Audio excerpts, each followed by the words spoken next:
안녕하세요. 정선비 정한울입니다. 오늘은 제 옆에 좀 뜻깊고 귀중한 분을 한 분 모시고 오늘 진행을 하려고 합니다. 오늘 모신 분은 다름이 아니라 저희가 이제 정선비 채널을 운영하면서 예전에 정선비 프로젝트라는 이름으로 제가 해드릴 수 있는 어떤 진료를 좀 필요로 하시는 분들, 또 이제 여러 가지 사연과 상황이 진료가 필요하신 분들을 저희가 한번 이제 모집을 해서 후원 대상자들을 선정을 하고 그분들을 이제 도와드렸던 그런 프로젝트를 했던 적이 있는데요. 곧 이제 이 프로젝트의 2기, 두 번째 프로젝트를 다시 이제 하려고 하는데, 그 전에 먼저 저희 이제 1기 프로젝트에 참여를 하셨던 저희 후원자님을 모시고 궁금한 점이 있다고 하셔가지고 오늘 이 자리에 모시게 됐습니다.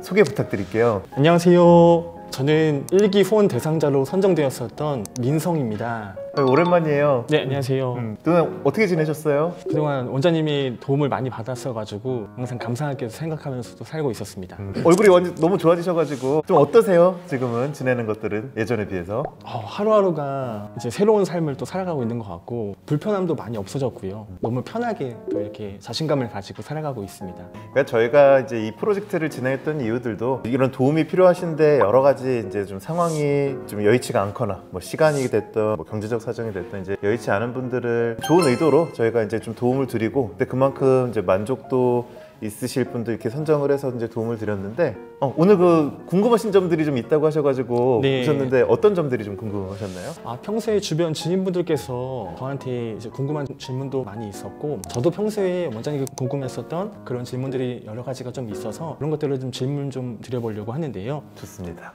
원장님께 질문을 바로 드려봐도 될까요? 너무 어렵지 않은 질문이면 제가 아는 선에서는 다 친절히 답변을 해드리겠습니다. 혹시 주걱턱이 생기는 원인이 선천적인 요인이 클까요? 후천적인 요인이 클까요? 첫 질문부터 난이도가 있네요. 일단 우리가 이제 주걱턱 같은 어떤 얼굴뼈의 밸런스가 깨진 상황, 어떤 뭐 선천기형으로 사실은 분류가 되는데요. 그러니까 말 그대로 선천기형이라고 분류가 되는 부분도 있긴 있는데, 결론은 사실 선천적인 부분도 있고, 즉 유전적인 부분도 있고, 후천적으로 주걱턱이 생기는 경우도 있습니다. 두 가지가 다 있고요. 근데 이제 일반적으로는 좀 유전성이 조금 더 크다라고 아무래도 얘기를 할 수가 있을 거라고 저는 생각을 합니다. 이게 나라별로, 인종별로 또 이제 이게 연구마다 조금씩 다르거든요. 근데 확실한 건 이제 유전적인 부분, 그 다음에 후천적인 부분 둘 다 있는데, 아마 제가 기억하기로 국내 어떤 연구에 따르면 한국에서는 어쨌든 유전적인 요소, 그러니까 주걱턱이 유전적인 게 크지 않다라는 연구도 있기는 해요. 근데 제가 이제 체감하기 이제 서양 사람들은 조금 더 우리가 무턱이라고 하잖아요. 턱이 작은, 무턱이 조금 더 많으신 편인 것 같고, 한국 사람들, 또 동양 분들은 조금 더 주걱턱이라고 하는 턱이 발달되어 있는 안모가 일반적으로 많다라고도 알려져 있는데, 결론은 다양합니다. 다양한데 제 생각은 유전적인 요소가 좀 크지 않을까.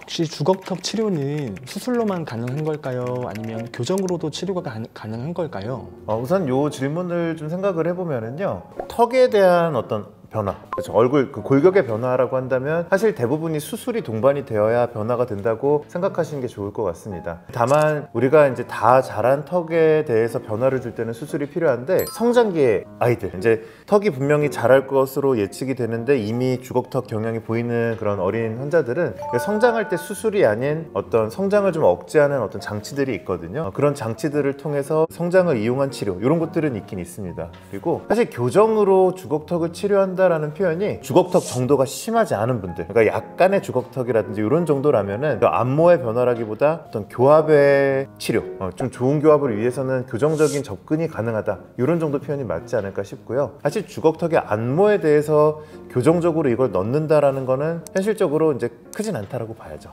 네, 원장님, 아까 전에 주걱턱 치료도 성장기 때 가능하다고 하셨는데, 그러면 성장기 때 바로 치료하는 게 나을까요? 아니면 다 큰 성인이 된 후에 치료하는 게 나을까요?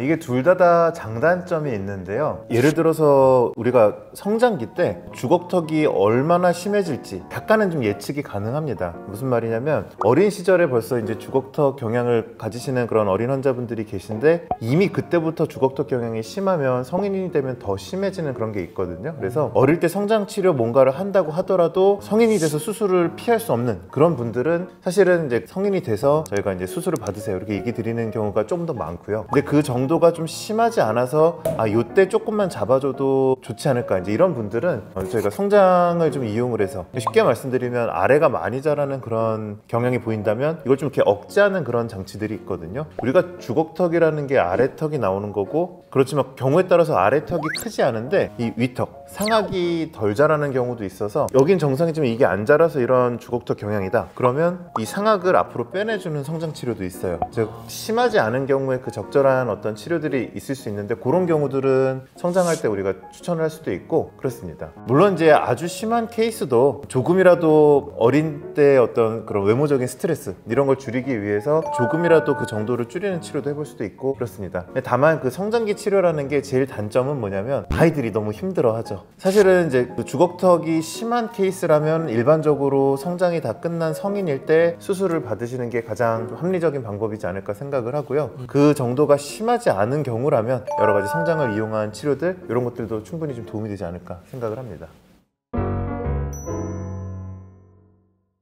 제 주변인들이 물어보시는데, 수술을 하고 나서 목소리나 발음에 변화가 있다고 하는데 그런 경우가 있을까요? 네, 있을 수 있습니다. 있을 수 있는데, 자, 먼저 목소리부터 말씀을 드리면, 글쎄요, 저도 이제 소리 전문가는 아니지만 소리가 날 때 우리가 이제 울려야 되잖아요. 근데 우리 얼굴의 원래 위치에서 구조가 바뀌었다 보니까, 안에 구조가 바뀌니까 어떤 음색이라든지 이런 게 변화는 있을 겁니다. 근데 음악을 전공한 이런 분들이라면 뭔가 좀 바뀌었다든지 어떤 울림이 좀 달라졌다든지 이런 걸 느낄 수 있을 정도는 되는데, 갑자기 다른 사람의 이상한 목소리 바뀌기, 이런 거는 흔치는 않고요. 그리고 이제 발음에 대한 부분도 비슷하죠. 발음도 우리가 이제 입안 공간이 있고 거기서 혀와 입술 이런 것들을 총체적으로 이용을 해서 발음을 하게 되는데, 구강 구조가 많이 바뀌니까, 특히 주걱턱이신 분들은 턱이 크고 좀 나와 있고 혀가 있을 공간들이 컸단 말이죠. 근데 이게 비정상적으로 넓었던 공간들을 우리가 이제 자연스럽게 뒤로 제 위치로 넣게 되면 아무래도 이제 이 혀의 움직임, 공간 이런 것들이 변화가 있게 되면서 아마 대부분 일시적으로 조금이나마 발음의 불편감이나 어색함이 있으실 겁니다. 근데 이게 이제 우리 혀라는 게 대부분 근육으로 구성이 돼 있어요. 그러니까 그 말은 대부분 어떤 큰 변화를 받으신 이런 분들도 일시적인 어떤 어색함 이런 거는 뭐 겪으시는 분들이 있는데, 거의 대부분은 우리가 발음하고 그러다 보면 새로운 구강 구조에 혀가 적응이 돼서 어지간한 발음들 이런 거에 대해서는 대부분은 좋아지십니다. 물론 이제 이것도 역시 굉장히 예민하신 분들은 분명히 약간의 발음 변화 이런 게 있을 수는 있는데, 그게 이제 어떤 치열의 문제일 수도 있다면 그건 교정이 동반이 돼야 될 거고, 어떤 혀의 움직임이나 입술의 움직임 이런 것들의 어떤 어색함이라고 하면 일반적으로 충분히 발음 연습을 하다 보면 거의 대부분은 문제가 없게 적응이 되시는 경우가 대부분입니다. 그러면 대부분 다 좋아지는 거군요. 대부분 걱정하시지 않을 정도다라는 게 정확한 표현일 것 같아요. 왜냐면은 분명히 좀 특수한 상황들도 있을 수는 있거든요. 근데 일반적으로 발음이 정말 뭐가 안 되거나 문제 있는 경우들은 일반적이진 않으니까 너무 걱정하진 않으셔도 되겠다 말씀을 드릴 수 있을 것 같아요.